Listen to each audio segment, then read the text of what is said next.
그리스도인이라면 누구나 은혜 받은 감각, 은혜 받았다는 어떤 느낌에 대해서 알고 있을 것입니다.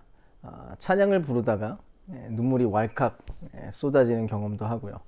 또 말씀을 읽어 나가는데 그 말씀이 꼭 나에게 하는 말씀이라는 그런 느낌이 들어서 전율을 느끼게 되는 그런 경우도 있고요. 또 그 때문에 잘 정돈되고 또 영감 있는 예배를 드리고 나면 마음도 한결 나아진 것 같은 그런 생각도 들기도 합니다.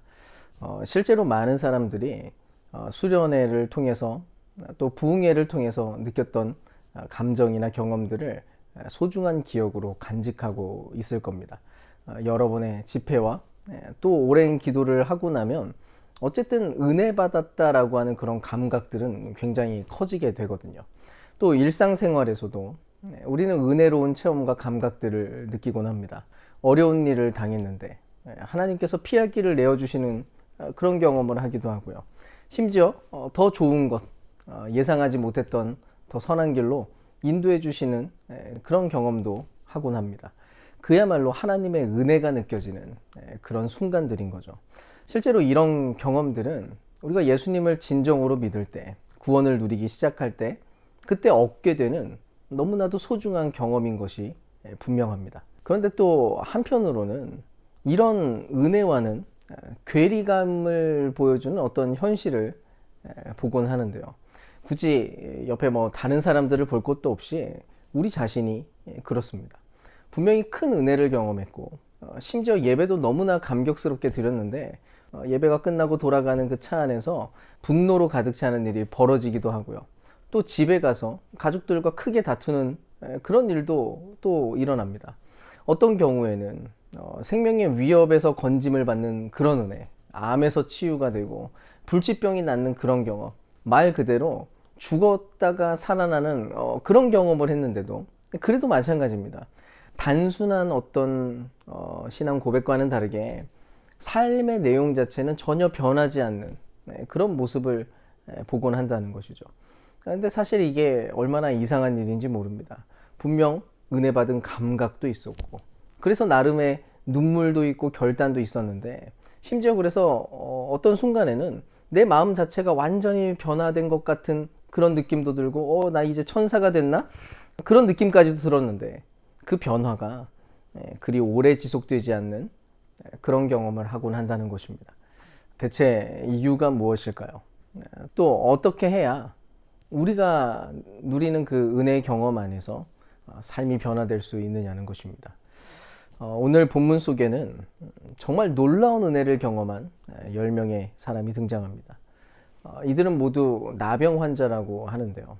아마 한센병은 아니었을 거고 악성 피부병이었을 것으로 보통 예상을 합니다. 하여간 이들은 사회 안에서 격리된 채 살아야 했기 때문에 외로웠을 뿐만 아니라 또 상당히 좌절스러운 그런 인생이었을 거예요. 한번 상상해 보세요. 이들은 정상인들을 마주치면 스스로 자신이 나병 환자라는 것을 말해야 했습니다. 그래서 가까이 접촉하지 못하도록 그렇게 해야 했어요. 가까이 오지 마세요. 저는 위험합니다. 누군가에게 혐오의 대상이 되고 기피의 대상이 되는 것을 아예 당연하게 받아들여야만 하는 그런 인생. 심지어 그것을 사람들 앞에서 스스로 외쳐야 하는 그런 삶이었다는 거죠. 근데 어느 날 그 지역에 예수님이 지나가신다는 그런 소식을 들었습니다. 아니 그 유명한 수많은 병자를 막 고치고 계신다는 그분이 여기 오신다니. 물론 이 사람들이 예수님께 선생님이라는 호칭을 쓰는 걸로 봐서는 그분이 아마 메시아라고까지 생각하지는 못한 것 같긴 해요. 근데 그럼에도 이 특별한 기적을 경험하고 싶어서 그분이 했다는 그 놀라운 일들을 자기도 경험하고 싶어서 간절히 간곡한 마음으로 부르짖기 시작합니다. 예수 선생님, 우리를 불쌍히 여겨주십시오. 실제로 많은 사람들이 이런 방식으로 신앙생활을 시작할 수 있습니다. 삶의 어려움과 고통 속에서 좀 그것이 극복되고 회복되기를 소망하는 마음으로 교회에 찾아오고 예수님을 찾아오는 거죠. 그분이 어떤 분이고 그분이 무엇을 말하려고 하는지에 대해서는 정확하게는 몰라도 내 인생의 문제가 이렇고 저렇고 뭐 이런 상황인데 어쨌든 그래도 이거를 해결해 줄 수 있지는 않을까 하는 그런 기대감을 가지고 신앙생활을 할 수 있다는 것입니다. 지금도 기독교 안에는 그런 은혜를 누리며 또 기대하며 찾아온 사람들이 분명히 있습니다. 오늘 본문에서도 예수님이 그런 이들에게 놀라운 은혜를 베풀어 주시는 것을 보게 됩니다. 먼저 주님이 뭐라고 얘기하십니까? 14절에 예수께서는 보시고 그들에게 말씀하셨다. 가서 제사장들에게 너희 몸을 보여라. 지금 주님이 가서 제사장들에게 몸을 보여주라 이렇게 얘기하시는데 사실 제사장들에게 몸을 보이는 때는 언제냐면 나병에 걸렸을 때 혹은 나병이 나았을 때 그때 가서 몸을 보였습니다. 그러니까 제사장들에게 몸이 나은 것을 이제 보여주면 격리가 해제되고 다시 복귀할 수 있도록 승인이 됐거든요. 근데 지금 이 사람들은 아직 병이 낫지도 않았어요. 낫지도 않았는데 다짜고짜 제사장들에게 가서 자기 몸을 보이라고 하는 겁니다. 놀랍게도 나병 환자 10명은 이 이야기에 대해서 예수님의 이 명령에 대해서 묻지도 따지지도 않고 그냥 갑니다. 정말로 제사장들에게 몸을 보이려고 가는 거예요. 물론 이 사람들이 그 달려가는 동안 그 순종하는 그 사이에 어떤 기대와 어떤 생각을 가지고 했는지 자세히는 모르지만 그래도 이게 그들이 보여준 나름의 믿음, 그야말로 겨자씨 하나일 만한 바로 그런 믿음이었어요. 물론 이들은 여전히 예수님이 진짜로 하려고 하는 것들, 그분이 말하시는 그 하나님 나라에 대해서 아는 것은 아마 거의 없었을 겁니다. 다만 딱 하나 아는 거는 적어도 지금 당장 그분이 하시는 말씀을 어떻게든 들어야겠다라고 하는 그런 자세였던 거예요. 어쨌든 지푸라기라도 잡고 싶었으니까. 근데 이런 미약한 반응에도 불구하고 이런 아주 작은 반응, 작은 믿음에도 불구하고 주님은 은혜를 베푸셨습니다. 달려가는 도중에 자기의 병이 나은 것을 알게 된 거예요. 아마 서로를 바라보면서 야, 너 괜찮아졌어? 뭐 이랬겠죠. 자기가 알게 된 이 작은 것 하나 때문에 그 진실한 반응을 보인 것 하나 때문에 아주 미약하지만 하나님에 대해서 예수님에 대해서 알게 된 것, 그 듣게 된 그것을 붙잡는 그 작은 믿음 하나로 정말로 놀라운 은혜가 나타난 거예요. 지금도 이 작은 믿음 하나로 사람들은 은혜를 경험하곤 합니다. 예배를 통해서 감격을 누리게 되고 세상살이의 어려움 속에서 하나님의 함께하심, 그분이 나와 동행하신다라고 하는 어떤 감각을 우리는 느끼게 됩니다. 삶의 자리에서는 우리를 도우시는 능력, 그것을 또 경험하기도 하죠. 또 죽음에 관해서도 단순히 고통과 좌절로 그 죽음을 바라보게 되는 게 아니라 그 순간이야말로, 그 죽는 순간이야말로 우리가 그토록 간절히 사모했던 주님을 배움는 날인 것을 알게 되는 그런 은혜도 우리는 누리게 됩니다. 이 정도만 돼도 사실 엄청난 은혜를 우리가 경험한 거죠. 근데 여기까지는 10명 모두가 똑같았습니다. 근데 이런 은혜를 받은 사건 그 이후에, 이 놀라운 은총 경험 이후에 단 한 명만이 예수님께로 돌아갔고요.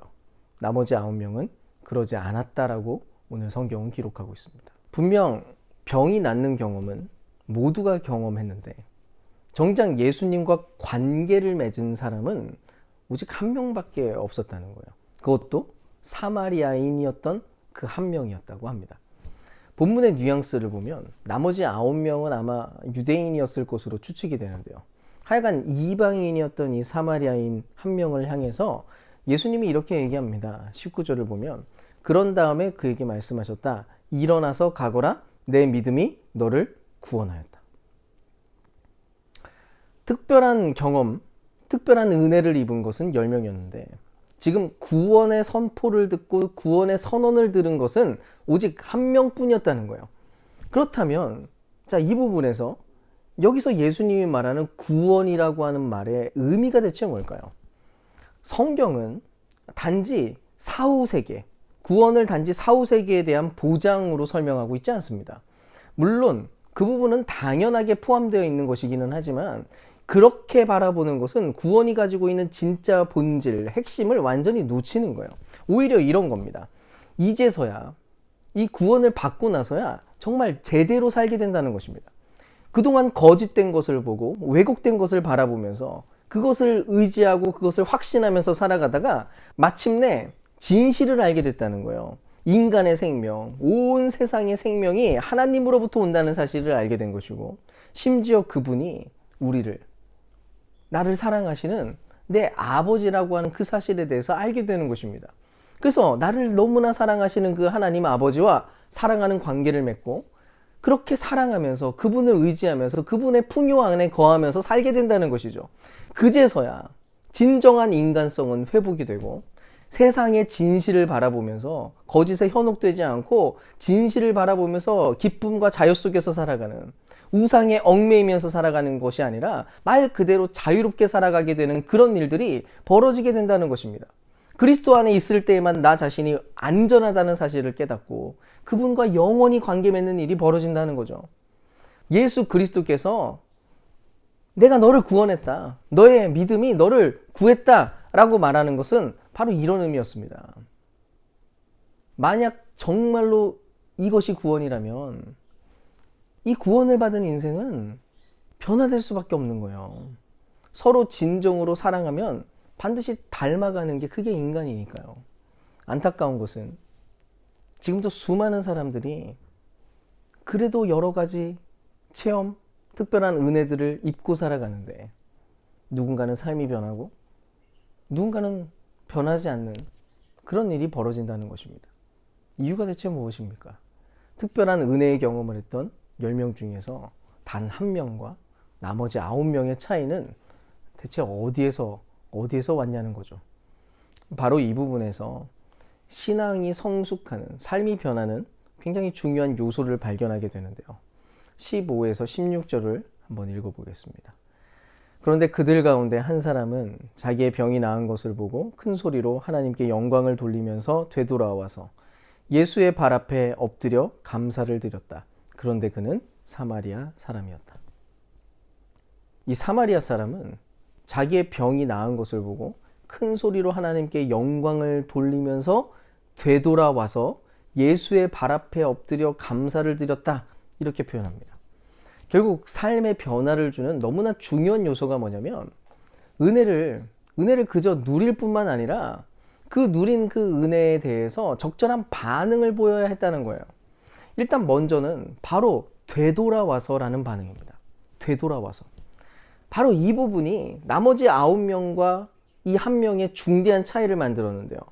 아까 예수님께서 이들에게 뭐라고 얘기했습니까? 가서 너희의 몸을 제사장에게 보이라 했어요.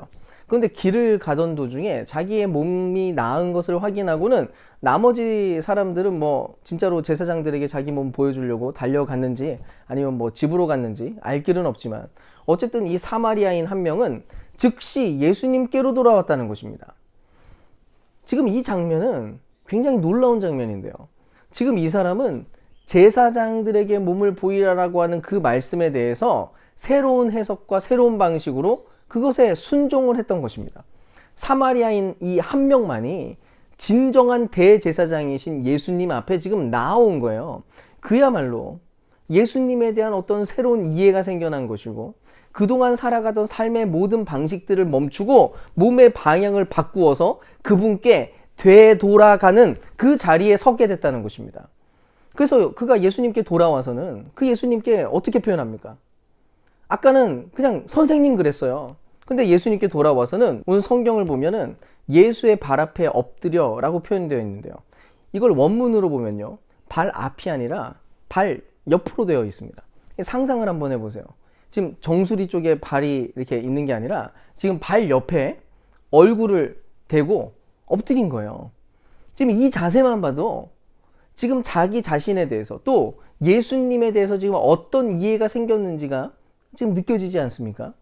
지금 자기는 감히 그분을 마주할 자격이 없다는 사실을 깨닫고 그 발 옆에 얼굴을 대고 엎드렸던 거예요. 경외감을 가지고 이 존귀하신 분 앞에 나올 수 있다는 것에 대한 그 감격을 가지고 여기에 지금 서고 있다는 것입니다. 여러분, 우리가 은혜를 입을 때 그것이 엄청난 은혜이든지 혹은 일상에서 경험하는 아주 작고 소소한 뭐 그런 은혜이든지 간에, 여러분 실제로 우리의 인생은, 우리의 삶은 완전히 은혜로 채워져 있습니다. 근데 바로 그 순간마다 하나님 앞에 찬양하고 엎드려 경외감을 표현할 뿐 아니라 그 모든 받은 은혜에 대해서 감사를 드릴 때 마침내 온전해진 그 관계 안에서 인격적인 삶의 변화가 시작된다는 것입니다. 그래서 우리가 꼭 배우고 습관으로 다듬어야 될 것이 바로 이 부분이에요. 여러분, 은혜를 누릴 때마다 대제사장 앞에 나아가서 내 몸과 내 마음을 전부 보여주는 것입니다. 그냥 은혜를 누렸다는 것으로 끝내지 말고 그 은혜에 대한 감사를 가지고 하나님을 진정 예배하고 더 깊은 만남을 향해 되돌아가야 된다는 거예요. 우리가 누리게 되는 은혜가 뭐든지 상관없습니다. 하나님을 좀 더 알게 된 그런 은혜를 누렸어도, 혹시 자기 자신에 대해서 잘 몰랐던 부분이 있는데 좀 더 성찰하게 됐어도, 하나님이 내 인생의 자리에서 좀 부족한 부분이 있었는데 그 부족함을 채워주셨어도, 그 모든 일들에 대제사장 앞에 나아가서 엎드리고 감사하는 것입니다. 여러분, 만약 우리가 이렇게 하지 않잖아요.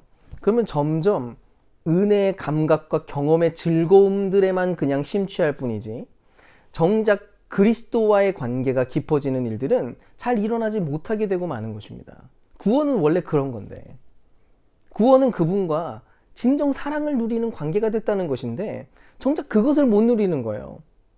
여러분, 자주 우리가 이렇게 말했으면 좋겠습니다. 와, 주님 너무 좋네요. 와, 주님 너무 감사해요. 실제로 성장을 잘 하지 않는 사람들의 특징 중 하나가 감사가 부족하고 예배 안에서 그 예배의 진정한 즐거움을 누리지 못한다는 것입니다. 하나님을 만나고 그분이 나에게 하시는 음성을 듣고 이런 일들이 잘 경험되지 못한다는 거예요. 왜요? 하나님이 수단이 아닐 때에만 진정한 감사가 가능하기 때문입니다. 여러분, 부디 오늘 우리가 새로운 습관을 만들기로 결정하는 시간이 됐으면 좋겠습니다. 일상의 은혜이든지 특별한 체험이든지, 사실은 우리가 호흡하는 모든 순간순간이 전부 은혜 아닙니까? 그런데 그 모든 순간순간들마다 대제사장이신 그리스도 앞에 달려가 엎드리는 연습을 해보는 것입니다. 간단합니다. 큰 소리로 찬양을 부르기도 하고요. 그냥 말없이 가만히 엎드려서 정말 그 발 옆에 얼굴을 대고 엎드린다는 그 느낌으로 감격하고 있기만 해도 됩니다. 또 입으로는 나 지금 이런 모습이라서 너무 감사하다고, 하나님이 이런 저런 은혜를 나에게 주셔서 감사하다고, 온갖 것들이 지금 다 주님이 붙들고 계시다는 사실에 대해서 정말로 감사하다고 그렇게 표현해 보는 것입니다. 굳이 길지 않아도 됩니다. 짧지만 자주 드리는 그 진정성 있는 개인 예배가 우리 몸에 자연스럽게 배도록 해야 되는 거예요. 주님은 한 명의 감사와 그 예배를 받으시면서 나머지 9명은 대체 어디 있냐고 물으셨습니다. 여러분, 우리가 은혜를 누리면서도 주님을 기다리게 만드는 그런 사람들이 되지 않았으면 좋겠어요. 정말 진짜 영성은 더 특별한 은혜의 체험을 얼마나 많이 했느냐에 달려있지 않습니다. 영성은 내공이 아니에요. 그냥 그분과의 우정을 깊이 누리고 또 사랑이 점점 더 깊어지는 거, 그게 바로 영성입니다. 그리고 그런 일은 사실 굉장히 단순합니다. 그냥 오래 또 자주 진실하게 만나면 되는 거예요. 딱 1분을 만나도, 딱 1분만 대화를 해도, 또 자주 무슨 일 있을 때마다 전화해가지고 1분 정도 그냥 얘기를 나눠도 친해지지 않겠습니까? 우리가 하나님 앞에 나아간다는 게 시간을 얼마나 쓰느냐 이런 걸로 판단하지 마시고요. 정말로 그분이 나를 사랑하시는 인격으로 알고 그렇게 어떻게 내가 그분과 관계를 누릴까, 거기에 초점을 맞추십시오.